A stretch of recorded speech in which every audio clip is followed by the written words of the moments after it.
আসসালামু আলাইকুম রহমতুল্লাহ। বন্ধুরা, আমার হাতে দেখতেছেন একটা স্যামফনি BL99 বাটন একটা সেট। এই বাটন সেটটার মূল সমস্যা আমি আপনাদেরকে চেক করিয়ে দেখাইতেছি। আপনারা চেক করিয়ে দেখাইলে অবশ্যই বুঝতে পারবেন।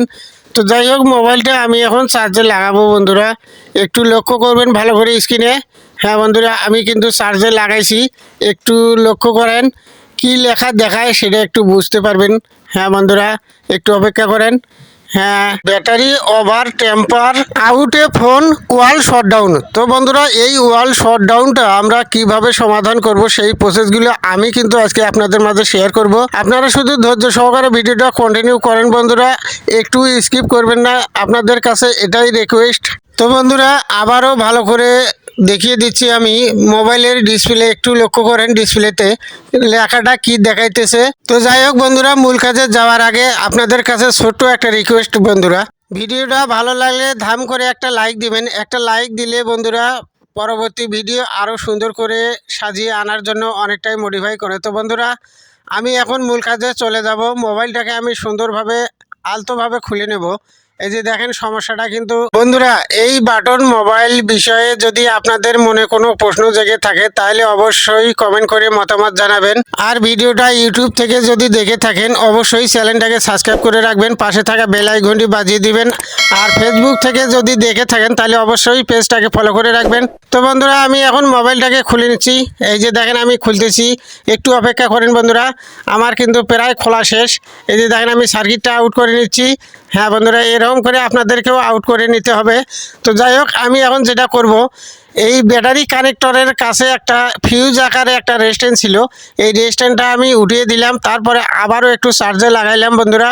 তারপরেও বন্ধুরা আমাদের কিন্তু সমস্যাটা রয়ে গেল। বন্ধুরা দেখেন, এই যে চার্জিং যে সেকশনটা আছে, এই সেকশনটা আমি সম্পূর্ণটা উঠিয়ে ফেললাম।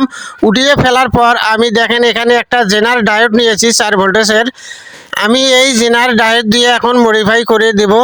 দেওয়ার পর দেখব বন্ধুরা রেজাল্টটা কি আসে। আপনারাও একটু লক্ষ্য করবেন কোন জায়গায় লাগে। এই যে দেখেন জেনার ডায়োডের মাথাটা আমি কোন জায়গায় লাগাইলাম আর মাইনাসটা কোন জায়গায় লাগাইলাম, একটু লক্ষ্য করছেন তো বন্ধুরা। তো যাই হোক, আমি এখন মোবাইলটা ফিটিংয়ে চলে যাব বন্ধুরা। আমি মোবাইলটা ফিটিং করার পর আপনাদেরকে চেক করিয়ে সুন্দরভাবে দেখাবো, আমিও দেখব। এই যে দেখেন আমি কভারটা নিয়ে নিলাম, আমি এখন ফিটিংয়ে চলে গেলাম। আমার কিন্তু বন্ধুরা ফিটিং করা শেষ। এখন আমি যেটা করব বন্ধুরা, একটু চার্জে লাগিয়ে দেখব যে আগে আমাদের যে সমস্যাটা ছিল এই সমস্যাটা আছে কি না বন্ধুরা, সমাধান করতে পারলাম কি না সেটাই একটু দেখব আজকে। তো যাই হোক, আমি চার্জার লাগাইলাম। তো বন্ধুরা, চার্জার লাইন পাওয়া পর্যন্ত আমরা একটু অপেক্ষা করব। হ্যাঁ বন্ধুরা, একটু অপেক্ষা করব আমরা। এই যে দেখেন অলরেডি লাইন কিন্তু পেয়ে গেল, চার্জ কিন্তু অলরেডি উঠতেছে বন্ধুরা। তো যাই হোক, আমাদের আগে যে সমস্যাটা ছিল বন্ধুরা, এই সমস্যাটা আর মনে হয় নেই। তো একটু অপেক্ষা করব, অপেক্ষা করার পর দেখব যে সমস্যাটা আছে কি না বন্ধুরা। তো যাই হোক, আমরা একটু অপেক্ষা করতেছি বন্ধুরা। শুরুতেই কিন্তু এই ওভার ভোল্টেজ টেম্পার দেখাইতো 10 সেকেন্ড পর পর। তো বন্ধুরা, সমস্যাটা মনে হয় আমরা সমাধান করতে পেরেছি। তো যাই হোক, আজকের মতো এই ভিডিওতে বিদায় নিচ্ছি। ভালো থাকবেন সবাই। আসসালামু আলাইকুম রহমতুল্লাহ।